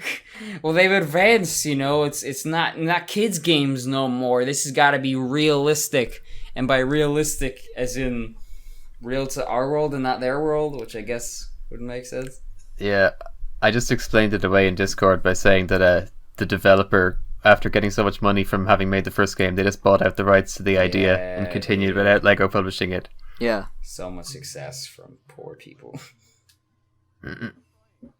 But yeah, that's you know, I think that's enough about my film now, especially all the in-depth stuff. So I'm glad that all three people on this podcast managed to get onto this list. So I guess that works out. Yeah, we got to give somebody else a chance to talk about themselves. Okay, so hey William, right. How you doing today? I have to talk about myself now. Yeah. My one was Busker's Opus, and well, first of all, I think we should say, hands down, the best piano playing animation ever. Oh yeah, dog, yeah. He's just got such like a bounciness to him, you know, like that really feels like it's got that old. And I was gonna say it feels like this feels kind of like one of those sort of like 1910 era like sort of short films, you know, that you'd see where, you know, it's all silent and stuff like that, and it's about like, you know, you've got the sort of the tramp character or whatever who's down on his luck, and then finally, you know, sort of kind of scoops himself, like gets scooped out of the gutter and sort of, you know, finds success in sort of a unlikely way. And I really enjoyed that sort of that aspect of it, you know. It has like sort of a classic-y sort of feel, you know. Thank you. I never actually sort of thought about that kind of interpretation of it being like a silent era movie. Yeah, but I guess it kind of is. Yeah. I watched a lot of these past 2 years in film school. And so, like, I like, especially, I really just enjoy, again, that, like you said earlier, it's all visual storytelling. It's not at all, like, you know, there's no dialogue, so it's very, like, it's cross-cultural, and it just, like, I think that came across really well. Also, the piano looks nice, unrelated to what I was just saying, but I'm looking at a frame of the piano, and it's a nice-looking piano, dog! Good job! Yeah, it's a good design. Thank you, yeah. Good piano! It's kind of funny. It's kind of one of those things where I kind of fuss about some sort of things in set design, and I really couldn't work out how I was gonna build the piano. At first, I thought it was gonna be one of those kind of like tall but kind of short pianos. Yeah. And in the end, I actually liked the grand piano design, and the end, I managed to put it off quite well. Yeah. Yes, it has like there's like a classiness to it that I think really like helps out, because what is it? Like he starts out with sort of like kind of a smaller, almost like Casio keyboard looking piano, you know, at the beginning, where he's like, you know, it's almost like you almost feel like it's one that he's had like for years or something like that, and then like that goes away, and so then when he finally goes up to this big old grand piano again, it's got that. I mean, I'm not the biggest fan of the jazz singer of the film itself, but I think that visual, just like in film, of just this big old grand piano just banging out these banging sounds, you know, like it looks really nice, and I think, like, again, it works super well. So thank you. Yeah. But like, yeah, I feel like it was kind of those kind of cases where I couldn't have possibly have ever done the piano animation without the audio track to guide me. Yeah. Because I know a lot of people like Penta and stuff. You don't actually have the audio track, do you, when you're animating? No. Yeah. So you don't have the dialogue at all, or is it just music? Do you have, when you're animating, as in when you don't have the audio track? Sorry to interject, but do you have the dialogue or? No, I just have it open on Audacity. Just listen to it. Jesus Christ, dude! What the hell? Like, oh my god! Wow, that's crazy, dog. Yeah. Kudos. But I just couldn't do that with like if I was gonna like for this. Yeah, this is way too precise. Yeah. Because it was kind of one of those cases where I actually there wasn't much I could really reference when it came to how to animate it, because there aren't many examples I could come off to those, like, you know, like, you know, because it's too specific to remember, like, oh yeah, that film with the piano animation. So I kind of had to make it up as I went along, and I didn't know how I was going to do it. And then I sort of realised that I kind of ended up with a kind of animation cycle, sort of, where basically I would raise the hands up. I think I would do like, so as like I'd raise the hands up slightly, and then I would go double again, and it would be like halfway again, so it would go down again, and it goes straight down to the keys again. So it's like four frames. Yeah. And then with the more powerful moments where, you know, you're kind of like the stronger parts of the piece, I made it so that he kind of like slammed the keys, and basically there, it was super great the way that when the music gets more intense, he actually hits the keys. Exactly. harder. It's not just up down. Yeah. Yeah, and he turns his hand as well, and he hits different keys. It's not just smacking the keyboard in time. Like, it's your film, and then Houdini again by Dylan Woodley, where it's like, I think you really think of it as just like you're using it as an actual instrument, you know, and you're just sort of, you know, you're varying your tempo and the height at which you bring up your hands and moving across the keyboard and stuff like that. Like, it makes it more believable. I think I was talking to Christof, and he said that he could tell that I knew that I could play music based on the fact that it was the accuracy of the keys. Yeah. Which is kind of funny, because I can play, but I'm not very good at it. I need more practice. But you understand. Yeah, you understand how the the keyboard octaves works. work. Yeah. And yeah. I think it's. Yeah, I feel really happy. I think it's probably the best like animation I've ever done. I feel really happy with how it came out, and I really appreciate like what everybody said about it. It's really so much, and it's not just the way the music is played in the film, but also the way it's incorporated. When there's a heavier part of the music is when he's getting mugged, and then there's a faster part of the music when the other guy's looking around for his wallet frantically. It's incorporated well. Yeah, but it's kind of funny because originally. Because the whole piece is actually longer than what I used. I actually had to kind of tone it. I had to tone it down. But like, because it was going to be far too long, I just didn't have the time to animate the entire thing. But I managed to. Yeah, I think I felt like I had to base the film around the music, and I think it kind of worked quite well with that kind of thing, where he's being mugged and that kind of stuff, and I'm glad that kind of came across. But yeah, it's kind of funny. It's like one of the things that was quite difficult to do was there's that transitional bit where like he's playing the music and it's going on through the day, but he remains consistent, whereas like everybody else is kind of, it's like changing. What I had to do there is because obviously there's like a cross dissolve in each like moment. I had to like animate like the last and first second of each like clip twice. So I had to actually copy like how he was like playing the piano, if that makes sense. Yeah. And I had to try and sync it up so that it didn't look too weird.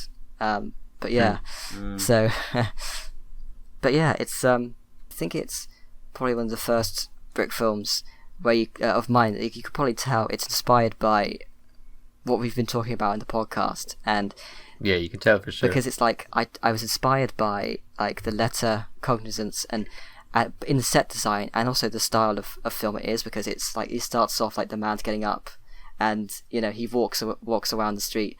It parallels a lot of what happens in Cognizance and the letter. Oh yeah, great and film. I found like that I was watching, because I do a lot of films with alleyways, and I wanted this one to look more colourful than my other ones, because usually it's like grey.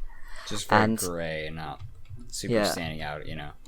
And I found that I was trying to find how do they do it in these other films. I watched Cognizance because there's that famous alleyway scene.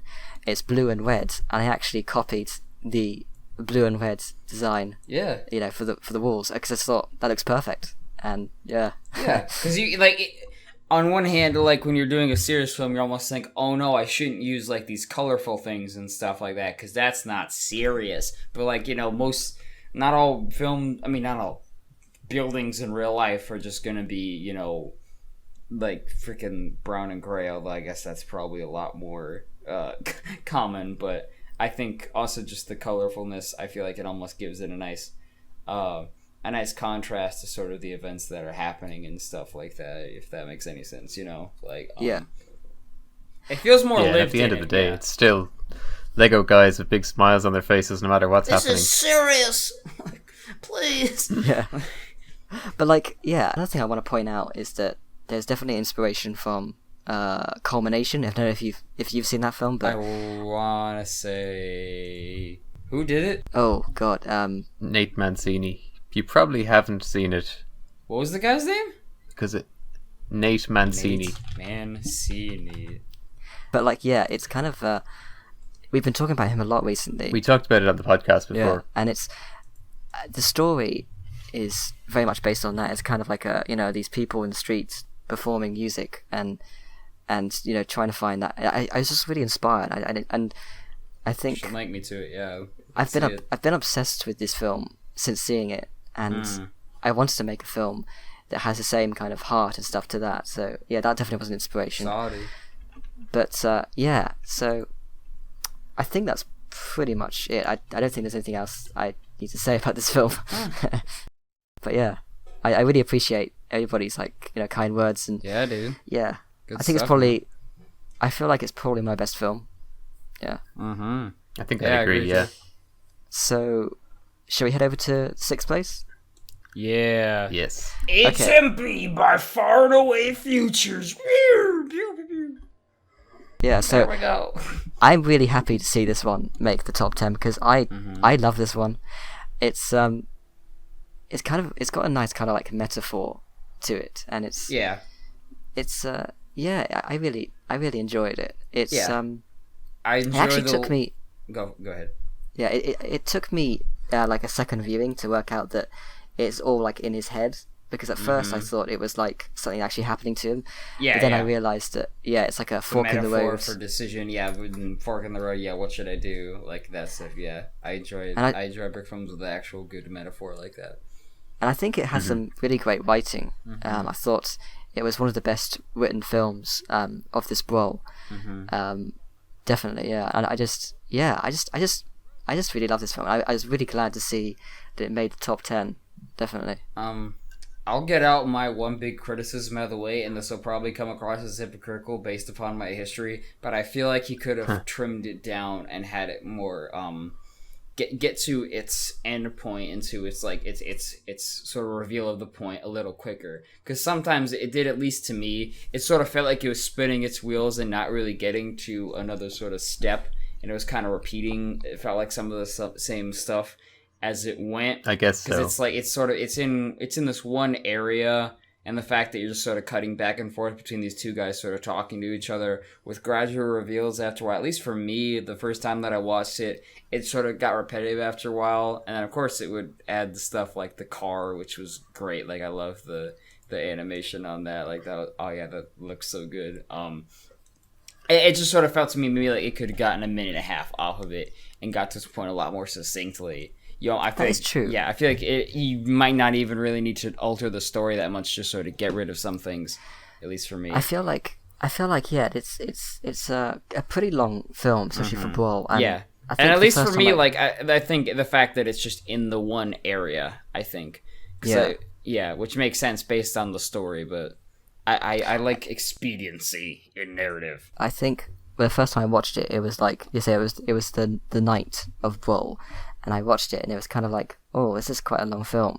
I think I appreciated it much more a second viewing, because I knew like what was going to happen, and I think I think once you watch it a second time, I think it's much better, But yeah, it's I haven't had a really chance to watch a lot of them over, so that is kind I gotta say, it did. This one took me multiple viewings as well, but mostly because the first time I watched it, I kind of wasn't paying attention to what they were saying because I was just staring at the clouds the entire time. Yeah, those clouds are nice. Like, those are real, right? Oh my god, that's great. I like those. Because they're just being held up right there, like, by something right off camera. Yeah. Like, dude, if it was me, I would have freaking bumbled my way to knock those down or something like that. So, I like them. I was just staring at them for about 2 minutes, couldn't figure out if they actually were real or not. And I thought, well, they're always at the edge of the screen. They have to be real. That's true. I was really, like, amazed by the clouds. I thought they were fantastic. But also, another thing that, going into specifics, I love that shot where he's walking forwards and it's like the camera's moving with him. I know that he said in chat that took him, I think, 4 hours to make, but it really did pay off. I think it was the best shot in the film. Yeah, moving camera shots can be pretty brutal. Yeah.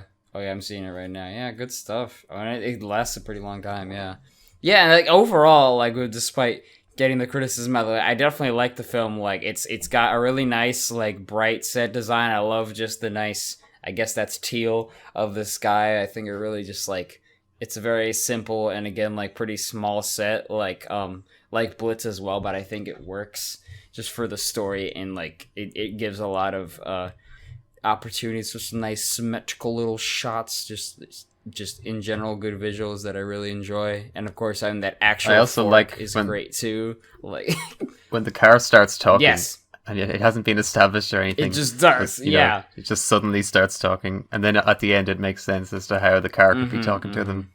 Yeah. And it was a good talking car design as well. Oh, yeah, totally. Yeah, it just looks really good. Like, overall, yeah, again, I enjoy the film. I just think it could have used a little bit of trimming, but minor stuff. Good job. I guess there's a lot less to talk about when we don't have the creator in the call. Slightly. Yes. Right, okay, so number 5, this is Margret's Pretzels by... Pong Out, go. Yep. So yeah, I this is I love this one. This is great. So it's it's funny because so I watched this one and like it made Real Forces 1 make so much more sense. And I was like, oh wow. And I'm so glad I managed to experience it the way it's supposed to be experienced as a surprise. You realize it, yeah.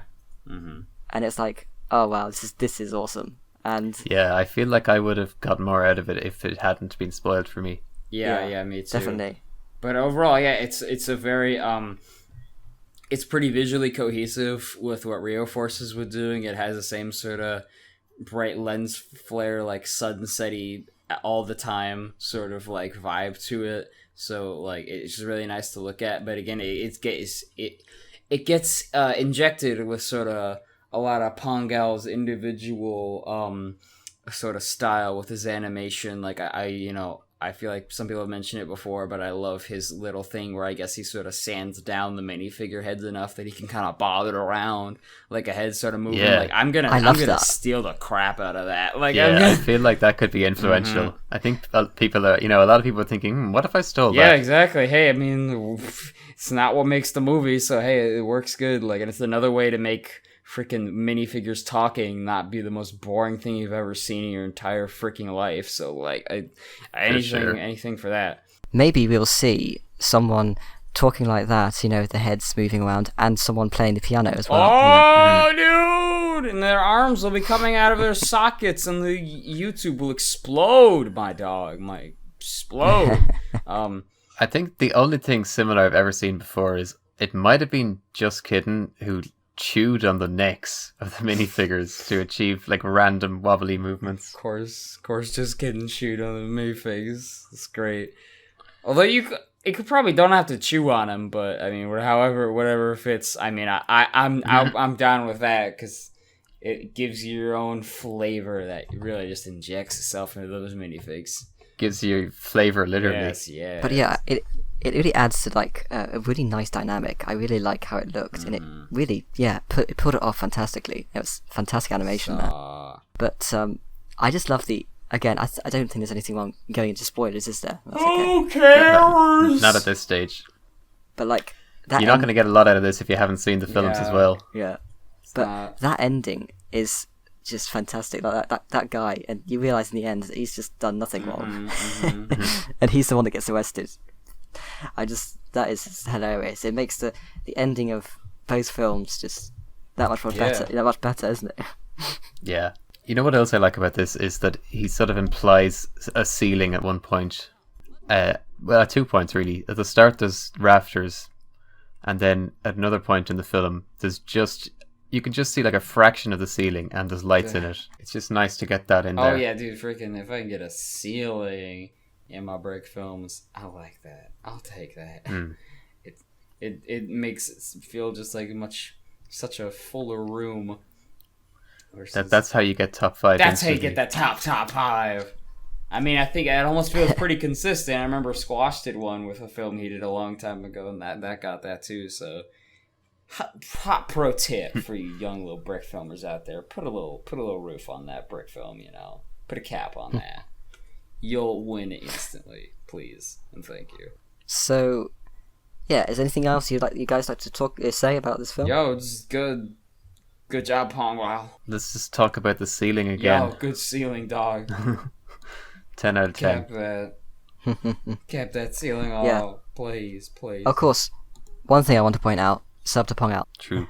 Hashtag sub to Pong out. Whoa. But yeah, so guys, I think it's time for numero 4. Stuck by a forlorn creature, is it not? It is indeed. What'd you think about the Creature of Forlornment's BRAWL entry? Well, you gotta say, the effects are really, really, really clean. Very, very good. This is just all around slick.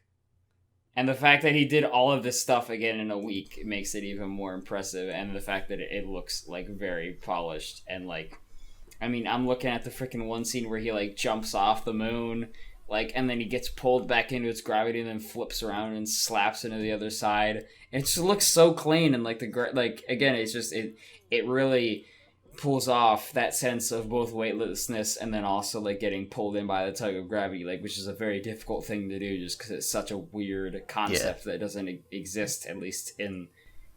I mean, it exists in reality, but like I don't know any brick film that's been to freaking space, so sue me. Like, so to pull it off so well, like in such a short time frame, like it holds up. It's one of those films where it's not just a film that stands up as being a BRAWL entry. It's just a very like solid 1 minute 40-second film that's entertaining from outside. I feel like if you're gonna if you want to make a film that's got lots of digital effects, that is polished and looks absolutely fantastic, then Stuck is what you want to do. Yeah, this is a perfect example. Like, and it's got a very good like beginning and middle and end, and it's got a joke that hits at the end, and like it's all just it's just so clean. I mean, this is one of the best guys, and like I think he's really like this sort of feels like an extension of that Feud of Brick Hill sort of vibe again, where it's just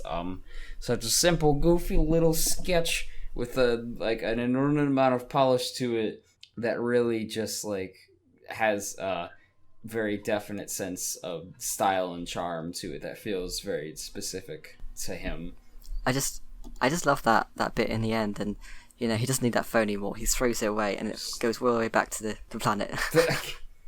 I don't know. Yeah, it's just such clever Looney Tunes-y gags that like they just all land like in all of these effects and stuff.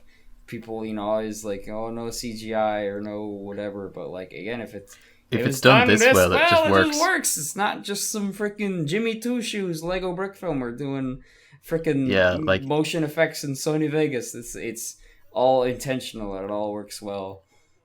If it had a bunch of green light reflecting on everything and green outlines around everything, then we'd be here saying, "Oh, I should have just done it for real." Like, come on, you doofus! No. Like, but no, because it works this well, it's like it's perfectly nothing to complain about. The star, somebody actually drew like the stars or whatever that was behind him. I don't know if it's the whole galaxy, but if so, that's very like impressive and like it looks nice. That's true. it's one of those brick films you could show someone who doesn't know what brick films are. Yeah, it stands it stands on its own. It's just a very entertaining film, especially with the length and stuff like that. Like Anyway, I think anyone. It's a very appealing short film. Can, get something out of this, Yeah, you know what's a really impressive shot in this film is when he turns and looks at the phone and the camera, or no, the focus pulls, and you see the phone is just like hanging in space, moving really slowly. Yeah, hold on, I think let me. I'd like to know. It'd be nice to see it behind the scenes on this, actually.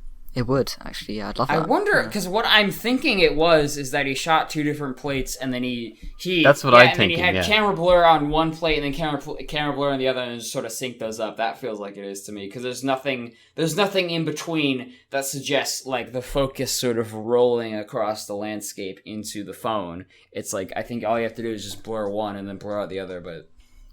But it works. Done well. Okay, is there anything else you'd like to say? Good job, Townley boy. Yeah. Yeah, well done.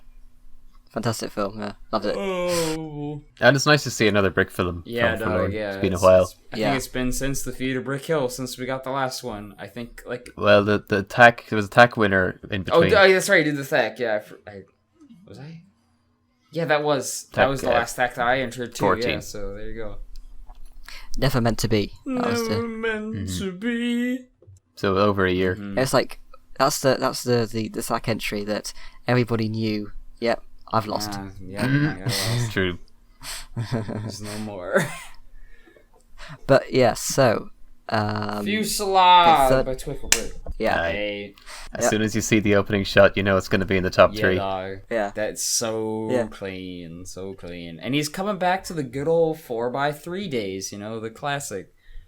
Yeah. It's funny, yeah. Yeah. Because, like, he was, I always knew him as the guy whose brick films felt like they were from, like, time traveled in from 2005. And, like, it's funny to see him just sort of going back to that vibe, because this definitely has just a very nice, classic vibe to it. I mean, and again, it just, I think, works very well as just a well animated, and there's dialogue, but like I think the visuals really push the story in on its own. You almost don't even need sound, because like he's just so freaking clean, dog. He's so clean. That's true, actually. You could have done this without dialogue, couldn't you? I like how, actually, this is interesting. Stuck is a fantastic film that shows you how to do, digital effects right, and this is a perfect film to show you how to do practical effects right. He's always been a big influence to me, and especially like he'll put up his behind the scenes pictures and stuff like that, and like the way that he just does all of these effects and using so much brick built animation. It's like, holy crap. And I mean, I've made freaking a lot about that shot where the freaking hats fly up, but good freaking lord, like animating cloth slowly fluttering down in the wind is like stupid. It's stupid. It's such a hard concept to get right. And he does it just so freaking well right here. I think I literally just went like, whoa, like when I saw that the first time, because it's so great. But yeah, it's like, I feel like you could watch like his animation for his films just like on a loop, and you would never get sick of it. Yeah, dude, seriously. I just love watching watching their films. And again, it has a very like a specific aesthetic that it almost brings me back in time, but it's also like it's very specifically him. Like there's just something about I don't know if the grade is the right word for it, because I don't know if he grades it or not, but like it's got just a texture to it that's so uniquely him, like, which again not a lot of brick filmers have. So like I gotta give him major points for that. I enjoyed looking at the behind the scenes pictures and seeing that they did the wall in the opening shot with black bricks. Oh, I didn't see those behind the scenes pictures yet. Oh, jeez. I didn't go into the description for some reason. I'm looking at him now. Wow. I always love these for his. Yeah, and you've got the little sort of tower of bricks to illustrate the freaking thing. For the hats fluttering down. Yes. Yeah, but Trick Brick is, He's I know that. Boy. I know you guys watch this. You're the number one best animators when it comes to brick film. Whoa. And this was them under a time constraint because they were also going to Bricks by the Bay while Brawl was going on. It was super impressive. Yeah, great stuff. Yeah. So, shall we head over to number 2? Reception. Yes. Matthew Staff. Yeah. So, what a banger. You know, the interesting thing about 2 and 3 is that they're the same people who placed first and second last year. Oh, jeez. Dude, I mean, freaking, I don't know if he made these designs for these robots before coming into this year, but, like, holy crap, these work so freaking well. Like, they just look so pleasing, and just the way they're animated is so great. I know that I think even Twickerbrick was experimenting some after the fact with, like, some brick-built, like, armature-esque characters, but, like, these ones, like... Their designs themselves, again, like they partake, they give off a sense of character, just like, again, with how they look. We've got the big long neck radio guy and the lumpy, low stature clunk walk or whatever, and the ballerina and stuff like that. Like, they're just such great designs, and like they speak volumes about the characters in themselves, which I think comes through the story, which is like, it's very quick, but this is just such a nice film to look at. But like, it was really interesting because I was chatting to him while he was coming up with the story and stuff, because I think originally we were thinking about doing a collaboration, but that kind of, I think in the end we decided we both liked each other's ideas. We kind of thought, yeah, let's make two entries. But he told me about, like, you know, how I think he literally just like made these. I don't think he has much experience. I don't know if, I guess when it comes to like experience in like other forms of animation, he has done other things in the past, so that may have helped him with these kind of animating much larger scale things. Because it's got human joints that have to move and walk like that, like the walk cycle with that one guy and like the ballerina. That's really difficult stuff. Like, that's not. It's hard to just go from a minifigure to that without having some experience with that. So. Yeah, I mean, he was showing with me the pictures of the robots, and he was telling me the story, and I thought, this is going to be in the top 3. Yeah. Really crazy. Yeah, good. Sometimes you can tell when something is just so inspired that it's going to make it. Yeah. But you know what's actually a neat trick in this film that you could definitely learn from is that when the camera's outside his window and the curtains are made of this red piece that's, you know, a slope. Yeah. And then when it shows inside his house, it's the same slope piece, but it's facing the other way. So that they always have that shape, but it's not a consistent design. Between the two shots. Yeah, but of course it just works like with the way they it works on camera. It works on camera, yeah. Because I didn't notice that until literally you just pointed it out. But that's a good thing, though. That means you did it well. You did it very well. Also, it's weird, but like I'm looking at the wall inside of the radio robot's room, and just the weird texture of the bricks, where it's like some of them are smaller. Like I'm like, oh god, like you just. And some of them are yellow, some of them are absolutely filthy. Yeah, exactly. It's a great look, I think. Like, I wonder if he, like, sanded down some of them, because there's a very pronounced dents in them or whatever, which might just be as a result of the macro photography, but, like, it's great. I kind of wonder if maybe he got some, like, second-hand Lego. Oh, yeah, like some Creo or whatever, maybe. You know, or it's, like, it's not the same. I just mean, like, maybe he found some at some yard sale. There might have been some bag of ancient Lego that had been sitting in an attic collecting dust. I've got loads of old Lego that's white, and they're so, like, they're not white anymore. They're like grey and yellow, and I'm glad to see I'm not the only one that has that. Yeah, I don't have a lot, because like a lot of the Lego that I have now is stuff that I accumulated like post 2011, so it hasn't been around long enough to mold sufficiently. Yeah. I don't know how many people agree, but I really like that. Yeah, I think I've grown to like it more now. I used to be really bothered if there was like freaking dirty stuff on my films, but now I'm cool. Especially because I think a lot of them are, like, most of the bricks are that way. It does actually have a nice, it doesn't stand aesthetic. Out. It's like a gradient. It becomes consistent in its inconsistency. Yeah, exactly. Yeah. Poop on one brick, poop on all your bricks, you know, come on. Yeah. Although, maybe not literally. Oh, come on! It's the art, you know. You gotta go all the way. Bold choices. But is there anything else you'd like to say before we head over to number 1? Well, of course, this is another great example of those recent eye plates being used really, really well. Yeah, dude, I gotta get me a ton of those. I want them. I don't have any. I've got some. Oh, and I need more because I definitely want to do more. I definitely want to do a brick film of this sort, where I'm using like these sort of larger figures or whatever, especially having seen it. I definitely want to talk to Christof some more about like some of the stuff that he learned and did with this, because like this is great. Yeah. Well, like, what was it? Yeah, when I went to, so the other day after, watching the entries, I went over to the Lego store, went to Bricks and Pieces, and just put a load of those eyes in the cup. Dude, I gotta. Yeah. I gotta go to the Lego store and go to Cincinnati. Oh, I miss having that so much. The freaking wall, dude. So many great memories just going there and literally being there for like 2 hours, just trying to fit as much as I could into the thing and like putting pieces together to like wedge stuff in there. Man, that brings me back. Good lord. Yeah. I feel like we'll start seeing those pop up in Brickfilms a lot more often in the future. Yeah. I'm looking forward to seeing what people do with them. That. I like it. Sick. Yeah, I feel like Sonjira, you should probably announce the next one. I feel Who made that movie? What a weirdo nobody likes. Man, I've never heard of this dude before. How did that win? Headloose by Sangura? Who's this funny fella? I don't know him. Yeah, Headloose by me. Number one, I'm still not entirely sure that they got the right results out, but oh well.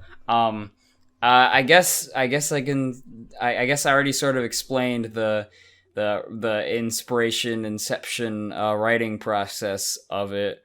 Yeah, I think it was just, like I kind of settled on this sort of weird, I guess idea of this guy having his head fall off after hanging, and then eventually there were a couple of early iterations that I think were a little more serious, or at least a little more, I think I was leaning towards creepy or whatever, but I think I really like the idea, I guess, that I settled on of just this town for some reason becoming captivated by this weird incident and then just sort of barreling out of control from there. Like I'm not sure what else I should talk about related to it, but but I like the fact that you didn't go in a more serious or horror route, because I really like that it's a lot like the other types of films you make, except with more structure to the plot. Mm-hmm.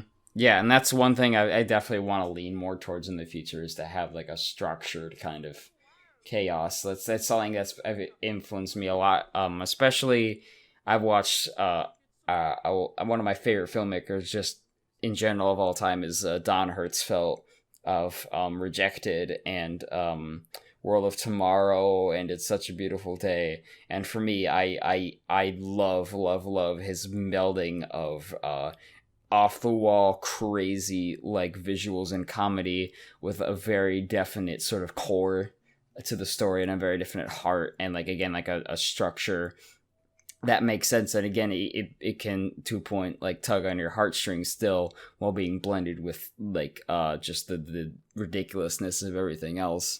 And so I would just like to definitely lean towards more of that in films going forward, just because I think it makes it more enjoyable to watch. It's not just random BS. I think I really am impressed by the amount of sets you made for the film. There's so many scenes, and I honestly don't know how you did it in 1 week. I don't know either. Like, it's mainly you just go and do it, and like and definitely set design is one of the things that I struggle with in the past, because a lot of my films are just gray wall, gray alleyway, or whatever. So spending a lot of time on those was something that I wanted to do. Although I think, at least for me, what helped is that I think a lot of the sets are a lot smaller in real life than they look on camera. Like that one set with the bathroom, it's like you got forced perspective on the toilet, and then you've got the sink in the background, and then the trash can, rather than a door and stuff like that, and then 3 walls. So it's not that complicated. Although I'd say definitely some of the more complicated sets, it probably took me like an hour and a half, 2 hours to build, or something of that variety.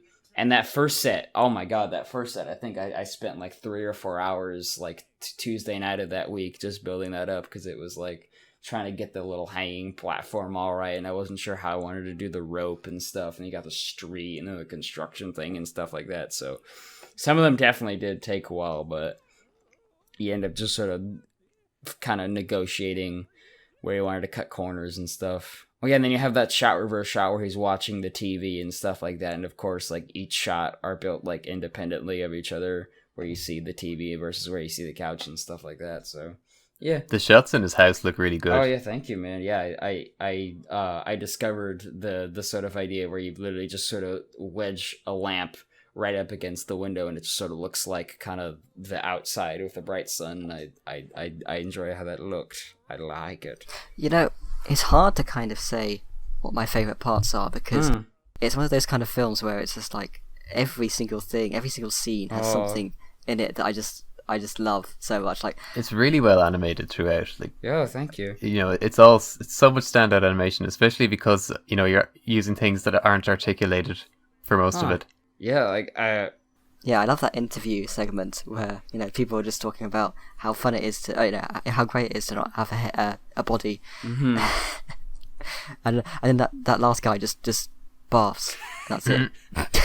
I think that resulted where I was just trying to find, like, you got the rule of threes, and I was trying to find a funny like last thing for the last guy to do, and I think I was just really tired on Sunday night, and I was like, what if I just barfed? And then I just wrote it, and then I did it. Not much farther than that. But you must have been working flat out on this all week. It was a combination of that, because it was from Monday to Wednesday. I was pulling shifts at the waiting tables at the brewery restaurant where I worked at. So it was like, thankfully I managed to not have to work the entire day on Wednesday as I was scheduled, because I got someone to cover my shift that day. But it was like, yeah, like it was pretty freaking like intense. And again, like I think I worked pretty much as I could all the way around that, like just really going ham on it. And then again, once I finished off, I was like, I literally needed like almost every freaking hour that I worked that I ended up doing. Like I think most of the week I was only sleeping, like maybe 4 or 5 hours a night or something like that. Especially once I didn't have to work, I was like, okay, I'm gonna just go ham all day for all these days. So like, yeah, it was intense, but like I thoroughly enjoyed it all the way through. Like it's, I don't know, I mean, like a lot of people, I just really like love animating it. It's one of the things that gets to my primal core of being and really like satisfies me on a level that's like different. So I don't mind going for like 12 or 14 hours straight, just ham on this. So it's one very fun. It's definitely probably the most fun I've had making a film, I'd say. I predict that the brisket thing is going to become a big meme in the community. I would like that. And I think if I can just go on a tangent with this, I freaking like, I'm going to post more about it later, because I definitely just want to thank freaking every single voice actor, including you, Mr. Sean Willis, Penta. Like, because every single freaking person, I think, just slammed their A game on it. Like, freaking, like, Lucas recording his line under a bedsheet in a garage and screaming, like, this is the greatest done! And then, like, a person walking by while he was screaming that in his freaking whatever. Like, man, like, I don't know. I appreciated that. And then I got great stuff from Mind Game, like you said earlier. Like, he knocks whatever he's doing, like, out of the park, both voice and then just all of his, like, his own work wise. Feinstein, good stuff on that. Jargon, I guess yeah, like that one was insane, because I've looked up to him for, I'd say probably not a decade, but at the very coming close to a decade.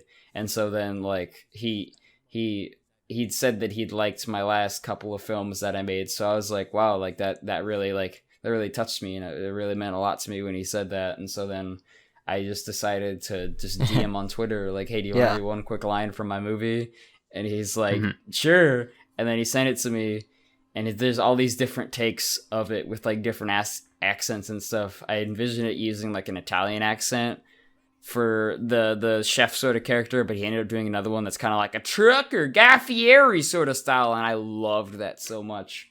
That little stinger at the end is sort of a remnant of the more Italian aspect, but like, holy crap, like I that was such like an amazing like job that he did. Like I feel like I did the worst job voice acting in the entire film just because everybody else just did such an amazing job. Like honestly, I'm so thankful. Yeah, I knew that by how you described the line that I did, I had to go for it. So I was basically just in a room screaming the same 2 words over and over again. Just like the little like the sort of screech that comes at the end of like he's right, like that's exactly what I had in my head, and you killed it, dog. You killed it. And obviously, it's always nice to be involved in the winner. Yes, yeah. I think I did it once a while ago. I think it might have been for Squid, and then another one for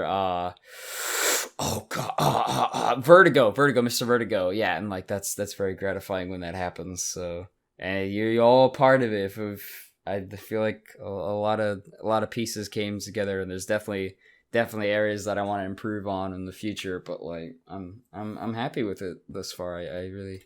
It was very... One thing I do have to say, though, is I'm kind of unsure about the ending of the film. Yeah. How so? Well, I guess I'm not exactly sure what they're hoping to achieve, and also why the guy dies. Essentially, at least the way that I intended to write it, was it, like, basically, like, they're just doing this sort of thing. It's weird to freaking explain your own metaphor or your own story or whatever, but I guess I'll go ahead.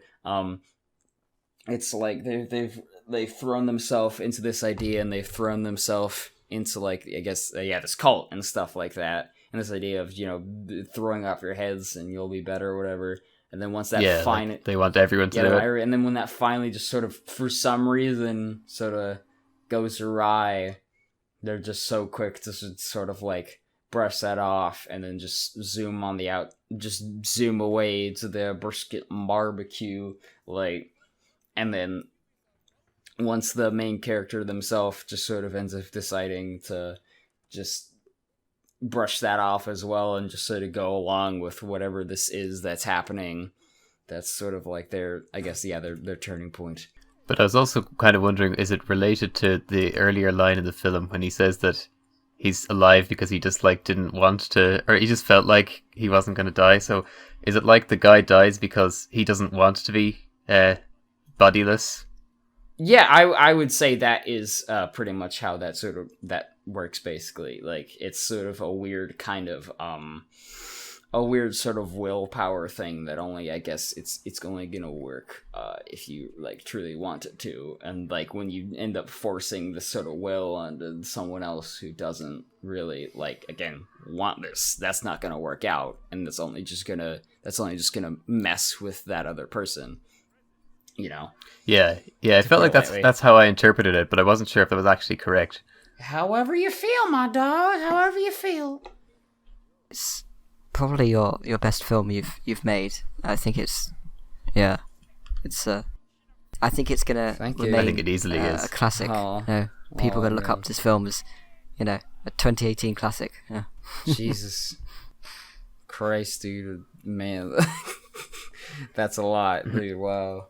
Yeah, man.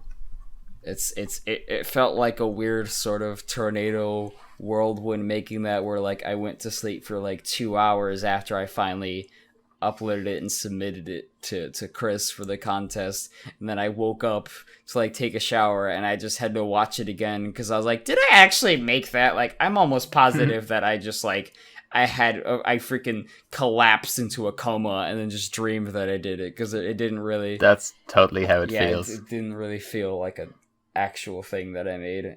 It's such a bizarre experience when you have no idea if it's going to be good at the end. Like, yeah, yeah, exactly. Like, it felt more so with this one than any other film, just because, again, I felt like I just really went into it and just, like, gave myself to the headloosiness.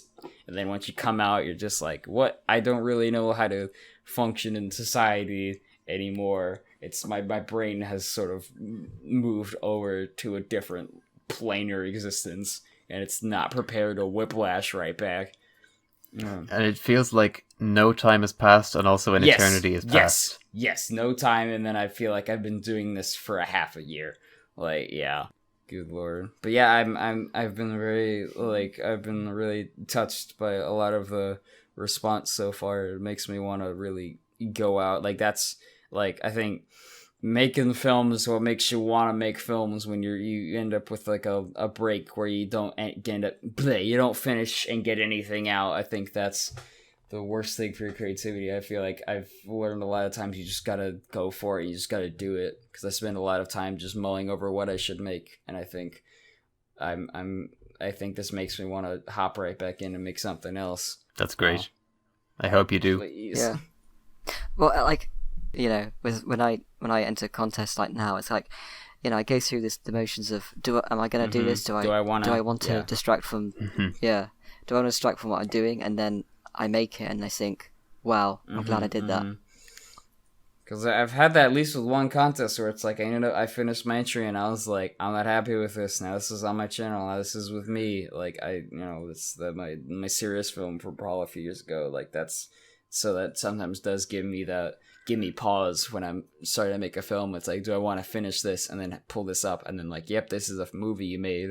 Because especially for people who don't know about BRAWL and are just watching it as a film, they're not going to be like, oh, this was made in a week, so I understand why this doesn't work or whatever.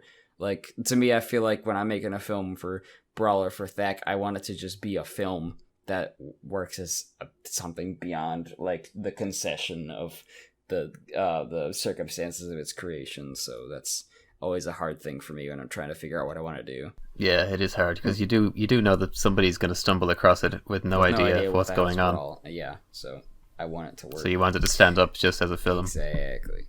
Right, guys, I think we've actually, this is unprecedented, I think we've managed to get to like 2 hours. Almost. Yeah.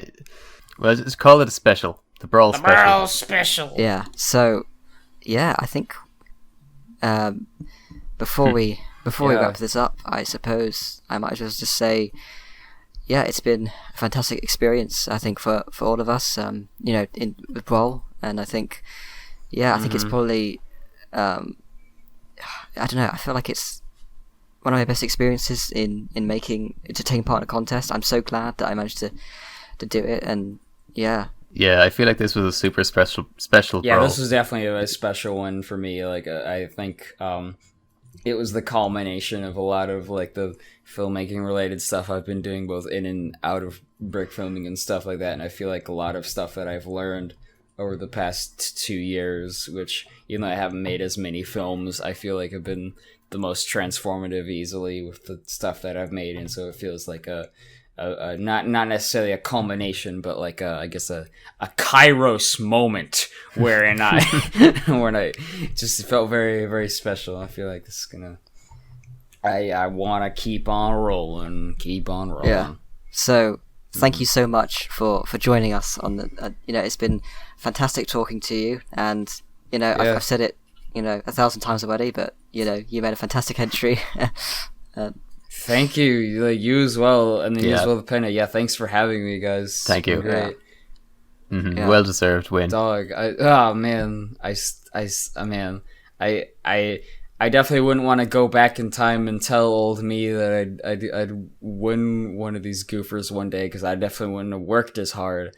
But it's still crazy. Still crazy. I think it's great that you finally come first in a BRAWL, because you've been entering them since 2012 consistently. I think 2012. I think it's 2013, and I think I want to say there was 1 year where I didn't. I forget, but like I think I may have just missed like 1 year or something like that. So I was really happy when that happened. Like, I mean, obviously because you win or whatever, but like still, it's crazy. Yeah, it's crazy. So, where can they find you? Oh yeah, for me, you can find me on youtube.com/Sonjira. Just Sonjira. You just type that in, you'll find it. First, you type me into YouTube, you'll find that Sonjira. Watch Headloose. Watch How to Shower.